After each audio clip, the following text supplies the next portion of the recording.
Blog Talk Radio. Following ingredients include a look behind the scenes. Cook uncovered until hot. Add grooves to taste. I would like, if I may, to take you on a strange journey. Once upon a time, there was a little girl. The accident was over a year ago. A second woman has been elected president. The 12th planet has been named in the solar system. The last wild polar bear has died. I slept through it all. I was here for my waking. He called it a beginning. He said it was good. I think you may have thought that anything I did was good. Welcome to Transition Radio, live from Wilton Manors, Florida, with your host, Mark Angelo Cummings. And your hostess, Jessica Lynn Cummings.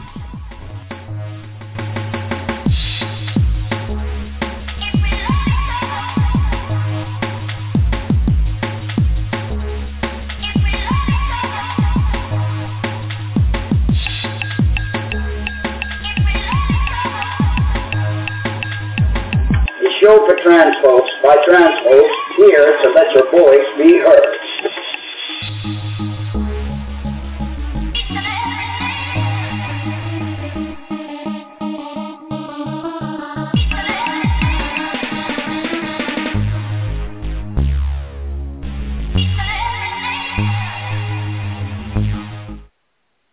Well, good evening, everyone, and welcome to Transition Radio. Happy Trans Tuesday. Yes, I hope you're all doing well. Tonight we have a great guest. His name is Reese Ramirez. He was born in Fresno on June 8, 1979. He quotes, "I am 34 years old. I was raised in a military family based up and down California coast up until the age of 13 when we moved back to my hometown of Fresno, California." But before we bring them on, we want to thank our sponsor, thebreastformstore.com. They have everything you could possibly need for your cross-dressing and transgender needs. Visit their website and tell them Transition Radio is sent you. Say that 3 times. I was like, say that 3 times fast. Okay. He quotes, "At 17, I went into Sacramento Job Corps and took security investigations. 16 years later, I'm still a licensed security officer. Having worked with several companies over the years and in various states. At age 15, I came out as gay. My parents just said, 'We could have told you that when you were 6. I asked why they didn't tell me, and they said, 'We didn't want to make you feel like you had to be something you're not.'" At the age of 26, after enduring 3 back surgeries, called my mom while living down in LA, told her I was trans, and I was going to transition. My mom simply said, "Okay, I still love you, and just research it all before you start, because it's a lifelong commitment." I started HRT at 31 and have been medically transitioning for 3.2 years. Best thing I have ever done for myself. I've lived in MI, which is Michigan, Tennessee, California, Florida, and most recently Oregon, and back to Fresno after 17 years of being gone. On February 16th of this year, I competed in the first Mr. and Miss Trans pageant put on by the Imperial Dove Court de Fresno, Madera. I won the title of Mr. Trans. I speak on panels at colleges, rode in Fresno Pride Parade, San Diego Pride, and try to help unify all the communities come together, break down barriers. Recently, September 25th, held my first fundraiser for Fresno Survivors of Suicide Loss and raised $200 via a drag show chasing talent from all over the Central Valley. Currently planning my step down in February and looking for candidates to take my place and go forth with it, as well as candidates for the Miss Trans title. And now, ladies and gentlemen, welcome to our show, Mr. Reese Ramirez. Thank you. Hey, you're there, buddy. I'm here. That's great, buddy. How you doing, Reese? Can you hear us okay? I can hear you. Can you hear me? Yes, okay, we can hear you now. Yes. It's modern technology. It works when it wants to, and sometimes it doesn't want to work. But hey, it's all about bringing great news, bringing on great guests. Yeah. So how are you feeling, buddy? I'm feeling pretty good. You know, having dealt with some health issues recently, but otherwise I'm good. That's awesome. You know, today I went on a seminar course. As an occupational therapist, I have to take courses for renewing my license every 2 years, and the course was all about how to develop happiness in the brain. And, you know, we're not taught these things. We're taught to be unhappy in general and to be victims. So I love to take courses that empower me so that I can bring forth that happy feeling and try to share it with everyone I know. Well, let's start a little Q&A here. It seems as transgender individuals we have to come out twice. What was harder for you to do, to come out as gay or as transgender man? You know, honestly, as far as coming out to my family, I thought coming out as a lesbian at 15 would have been hard, but as you guys went ahead and went through that, my family's been very seamless about it and very encouraging and very supportive. But giving them that second call, telling them that I was going to transition, that's when I thought that, you know, my parents and my family just would have been like, okay, that's a little bit too much. We can't deal with that. You know, we need to just distance from you. But, you know, I got very lucky, and my family's been very supportive and said that whatever you need to do to make yourself happy, that's fine. This is just who you are. And, you know, it's a slow process, and they're still learning because when we decide to transition, a lot of people nowadays, they want everything to be done right now. And they don't understand that when we take the choice and make the choice to live authentically as ourselves and transition, whether medically, socially, whatever the case may be, it's still a learning period for them. So it is going to take some adjustment time. And my parents still do call me by my birth name every now and then, but it's not as anything mean or malice. It's just something that they've been used to for, 34 years. But more times than not, they just call me Riri, which is something they've called me since I was a little kid anyway. So I seriously thought coming out as trans would have been the harder one. But I know I'm one of the very few lucky ones. Indeed you are, because a lot of our parents aren't as accepting or as understanding, and rightfully so. It's not something that they ever thought when they brought to Earth. They brought a child as a particular gender. It's hard for them to all of a sudden just let go of those memories and let go of that child that they've loved so much as the gender that they were born as. But yes, definitely you're lucky, and I believe that it's important as transgender individuals, as you mentioned, to realize that it takes time for our loved ones to get used to the idea and not to get angry and judge them. How do we expect them not to judge us when we're judging them? So that's a big, big issue that I see in the trans community. They get angry at everybody when they use the wrong pronouns. We have to be as understanding with people around us, and I think it's a give and take situation. Exactly. Absolutely. And we got a chatter in the chat room. Brian, he says he would like to be Mr. Tranz. How does that go? Being Mr. Tranz? Is it people have to get like a competition? It is. This one was the first Mr. and Ms. Trans competition pageant for the Fresno Madera area. Like I said, I'm a part of a group called the Imperial Dove Court, and in order to participate in that competition in our city, you have to be actively transitioning. As far as socially transitioning, if you say that you're male and you're female bodied, then you're fine. You can go ahead and run. If you're male bodied and female as trans, and you want to run for that spot, then that's what you do. They're a very, very welcoming, understanding group of individuals, and I'm their first experience with dealing with trans people, and they've grown leaps and bounds since February. But there are other court systems throughout the United States and in Canada and Mexico. The only thing is just look in your local area to see if there is an ICC, which is the international court system, and they can tell you where to go on how to be Mr. Tranz, whatever, wherever you are. Excellent. Cool. Awesome. Let me ask you, Reese, most parents are not as understanding as yours were. Why do you think that was, or why that is? Honestly, I think it has a lot to do with the time period that they grew up in, the stigmas that were around then, and a lot of it is fear.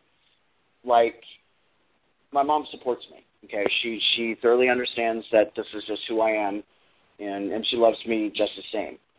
But she's afraid that every time I go into the men's room that somebody's going to automatically clock me as being female-bodied.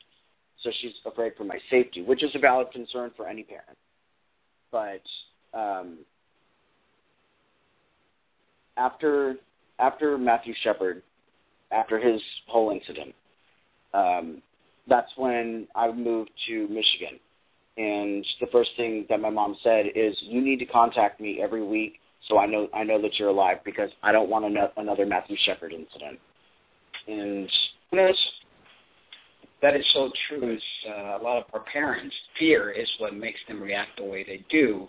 Maybe you see a dog that is in fear, what do? They want to attack. So our parents, being fearful for our life, end up really, in a sense, attacking us, wanting to disown us. It's almost like they want to just separate themselves from the pain. I mean, it can be. Yeah, that's one good way of looking at it. But I think another way of looking at it is the fact that we become an embarrassment to them, and they're worried how people are going to perceive them because of us. That's true as well. But there's different reasons. That is partially true. But that again goes back to ill information and ignorance on other people's behalf, and the way that they were raised. Because back in the 40s and 50s, it was considered taboo to be out as a gay or a lesbian person, and it was even more so to be transgender. And that's why Stonewall had to happen the way that it did. I'm very sad that it had to go down like that,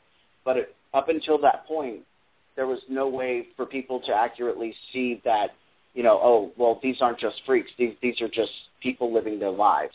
And it just slowly progressed from there to where now we can go down the street and hold our partner's hand and go into a club, go into our appropriate restroom, and show that, no, we're not sexual deviants, we're not perverts, we're not freaks, we're just human beings. We got to use the restroom, so damn Skippy, I'm going to go into the restroom. Yeah, exactly. HRT has been an amazing part of our journey. What was it a life-changing event for you, and did you have any complications with hormones? It was definitely a life-changing event for me. A lot of people say that once you have your first shot, it's like the most magical thing, and I would have to agree with that. It was the first time that I actually felt like, okay, I have a little bit of peace here. I'm on the right way. I'm on the right road to where I'm supposed to be.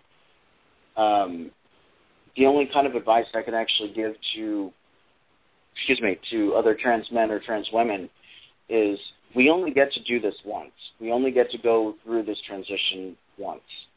Take your time. Let the changes come as they may. They may come fast. They may come slow. It's all based on personal genetics, what the doctor feels your dose is, and keep an open line of communication with your doctor. If you have any sort of complications, definitely tell your doctor. But don't try doubling up on your dose just to make things happen quicker, because realistically, you're just going to be injuring your body more than you're making the changes.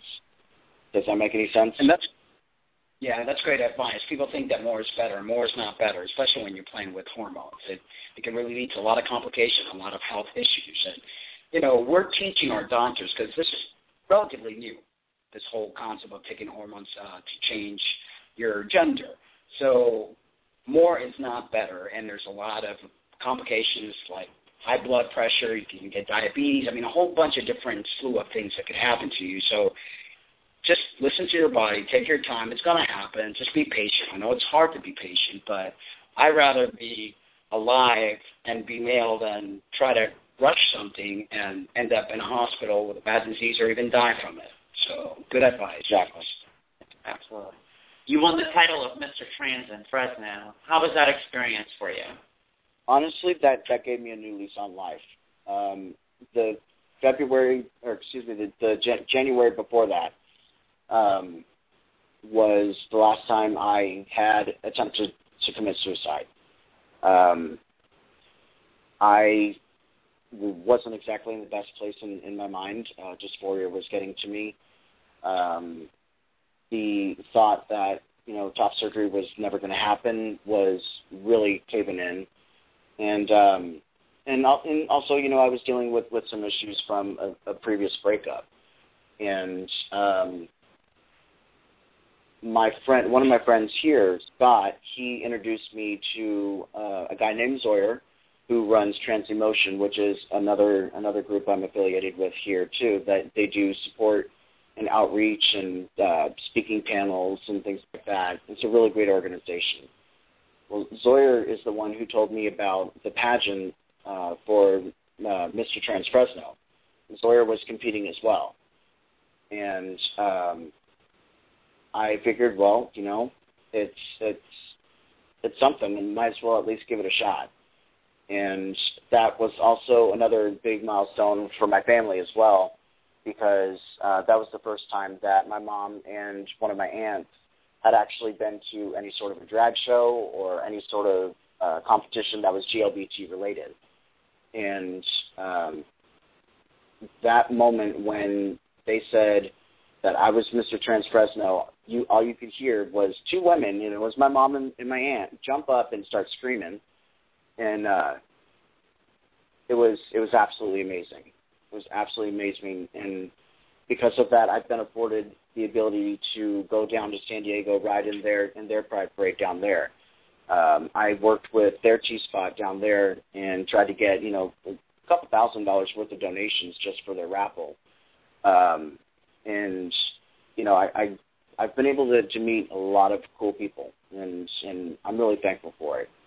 I'm really thankful for it. I see now that I don't have to end my life. I have so much more to live for. And all I want to do is help people. I want to inspire people to live. And they gave me that. And for that, I'll always be in their debt. That's amazing. Reese, we're going to take a little break here. I want to make a quick announcement, a local announcement. I'll be right back with the questions, and there's actually some activity going on in the chat room, but I want to make sure we get these announcements before the 30-minute live, because after the live show, there's still time to talk, but it goes on demand. So the Gilded Club South Florida invites you and a guest to attend our LBT networking dinner, and it's a women's event. Guest speaker is going to be Irina Grossman, MD, radiation oncologist, Michael and I at the Cancer Center, Holy Cross Hospital. The event will be held at the Sunshine Cathedral, 1480 Southwest 9th Avenue, Fort Lauderdale, Florida, 33315. This will be held Thursday, November 14th, 2013, 6 p.m. to 8 p.m. The mission of Gilded Club is to ensure that all people impacted by cancer are empowered by knowledge, strengthened by action, and sustained by community. RSVP is required. Please contact Betsy at 954-763-6776. Again, that's 954-763-6776. Or email her at betsy@gildasclubsouthflorida.org. Touch by Cancer, LBT series, sponsored by the Aqua Foundation for Women. Back to our show. Yeah, and back to some of the activity that's going on here on the chat. Yeah, somebody in the chat room brought up a very good point about that sometimes you're back on with. He's on with it. Okay, hey, Reese. He says that some doctors screw up your hormones, which is a very true situation because a lot of times the doctors don't have the knowledge that they should, and we're kind of like their guinea pigs. What do you think about that, Reese? Well, it is true. Like Mark said earlier, that it is considered more of a recent phenomenon for us to actually be able to use HRT to physically transition. I've come across actually some really good doctors that do know what they're doing, like Dr. Marcy Bowers. She is transgender herself, and she does excellent work. Planned Parenthood, at least here in Fresno, they help with trans guys get on testosterone and try to adjust the T levels appropriately, and send off to endocrinologists to get your T levels checked, which I thoroughly suggest that any guy does, and so that way they can make the appropriate shift as to okay, well, say you're on 0.5 cc's every 2 weeks. That may be too low of a dose for you. You go in, you get your blood work done, and he looks at it and say, okay, you need to be on 1 cc every week. You know what I mean? It's never going to be your dosage. Your dosage is always going to change because your body changes throughout the process, and especially like after you have a history. Your T levels are going to change after that, too. Definitely. And every individual is different. I mean, I had a doctor who wanted to give me 200 milligrams a week because that's what the male amount when he gives his regular male clients. And tell you the truth, some of us, we have more receptors in our body. So, like, I can't take too much testosterone because my body just produces it extremely large amounts. So, I mean, when I started transitioning, it was like a chia pet. Everything started to grow on me. And some individuals require a little bit more. So constant testing and learning how to listen to your body is very crucial for your health, because more is not better. That's definitely a thing. So how is the trans community? Go ahead, Reese. Oh, I was just going to say, whoever's idea to throw in the back hair there, they're fired. Yeah, right? Yeah. I got to shave them down. Yeah, I'm like a pet, literally. And it's like, okay, at first it was okay, and then it's like, okay, when is it going to stop? Yes, and I actually had somebody who went out, and they're like, oh, what a cute monkey. They tried to get a banana. So how is the trans community where you live, and are you well accepted?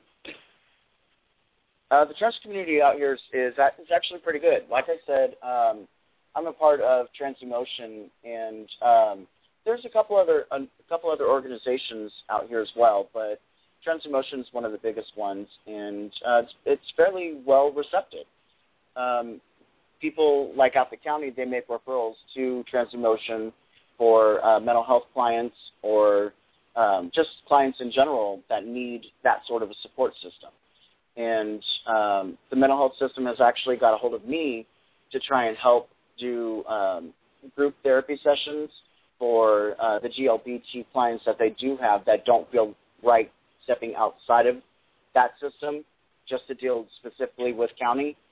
So I am trying to get a better therapeutic session in and bring in doctors that know what they're doing, and just, allowing people to understand that it's a safe place for them to talk, and it's a safe place for them to say, this is me.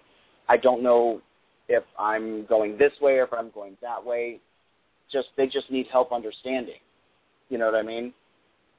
Exactly. And what better teachers than us ourselves? I mean, none of these doctors can really, know the exact science of this. We are the ones living through this, and we are the ones that really educate the doctors and the professionals. We're the ones playing with the chemistry stuff. Yeah, that works. That didn't work. Yeah, exactly. So I think more and more trans people need to get involved with their medical community and educate them, and so we can get the proper care. Absolutely.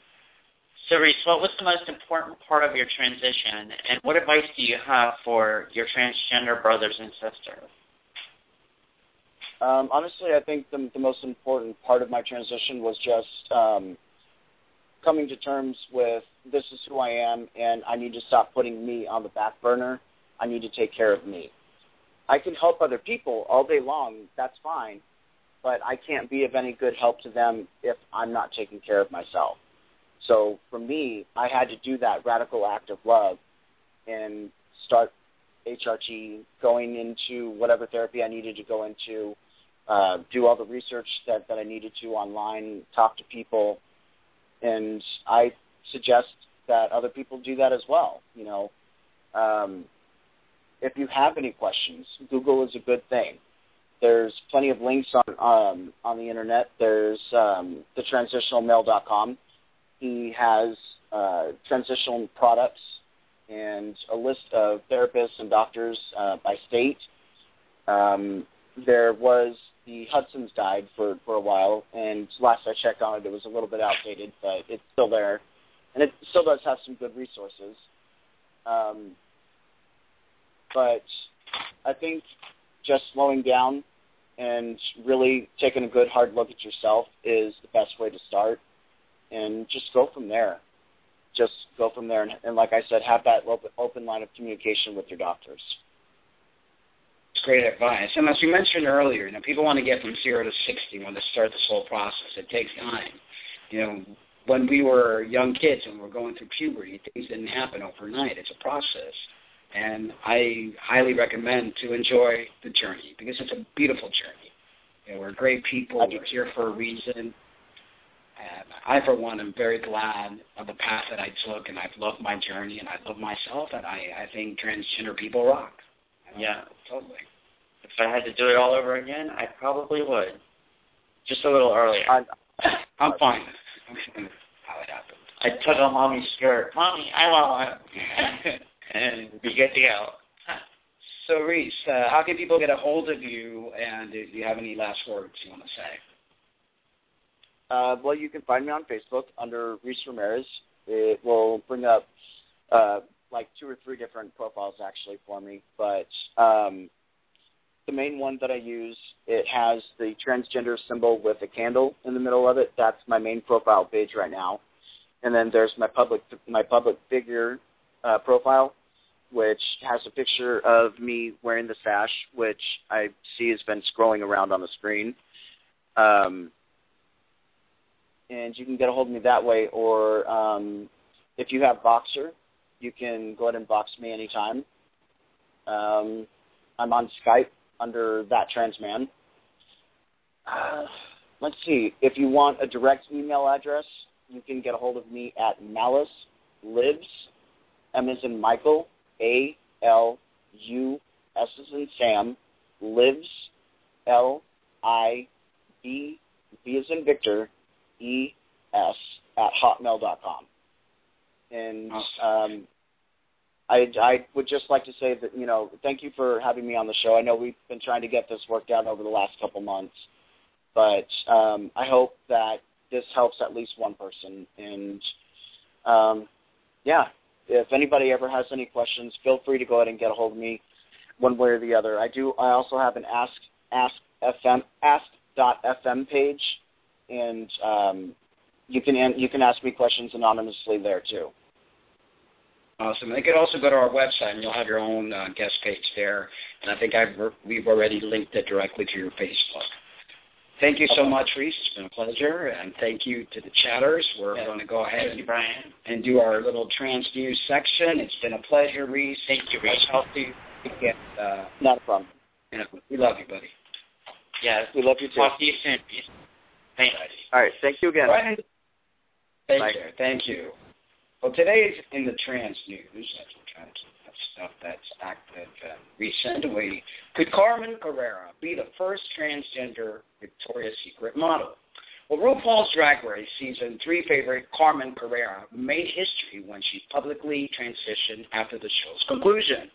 Since her Drag Race days, Carrera has been making headline as a show-stopping part of W Magazine Showgirls and a voice for transgender women through outlets such as Black. Now following her appearance in the Marco runway show, a newchange.org petition is calling on lingerie giant Victoria to reach out to Carrera and invite the trailblazing icon to. This petition is for Victoria's Secret to seriously consider taking Carmen Carrera on as an angel? By making Carmen the very first trans supermodel, you will help to end femphobia within the LGBTIQQA community. That gets bigger every time. But also, it will show the entire trans community that you embrace them as your patrons.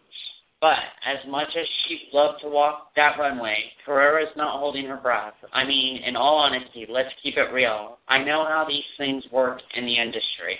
I mean, I understand the casting process, and I understand that it is difficult to get into a show like this, she says.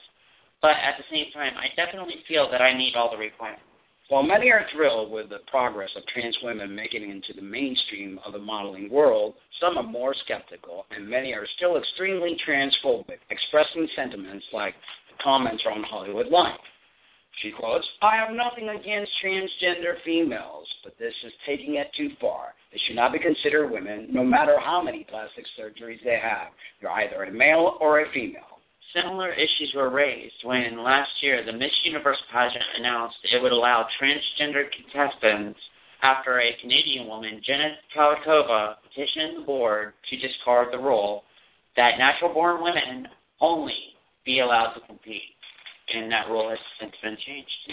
We're making a lot of progress, but there's still a lot of people that don't get it. And, what can you do? We just got to keep moving forward and hope that we open hearts and minds. And, I personally consider myself a trans, and I've always said we are the third gender. Maybe a lot of people don't agree with that, and I think that society will accept it a little bit more than for us saying, hey, we're this, we're that. But, what am I to say? We are who we are, and however you feel and who you feel you are, then there's nothing wrong with that. You feel... I'm just very proud of you, I am. Well, proud trans man on a mission. Well, that's why we do this. Exactly. All right, folks, thank you so much. I do want to make a quick announcement. Thursday, we have Camila Waters, also known as Camila Rose, excellent performer and musician. She is into country western folk. You guys love her. She used to do John Denver impersonators. Impersonations. That's when she was still in her male body. So stay tuned for Thursday for that show. And you guys, something? We love you, but remember to always love yourselves, too. Good night, folks, and thank you so much for tuning in. Thank you, Reese. The following ingredients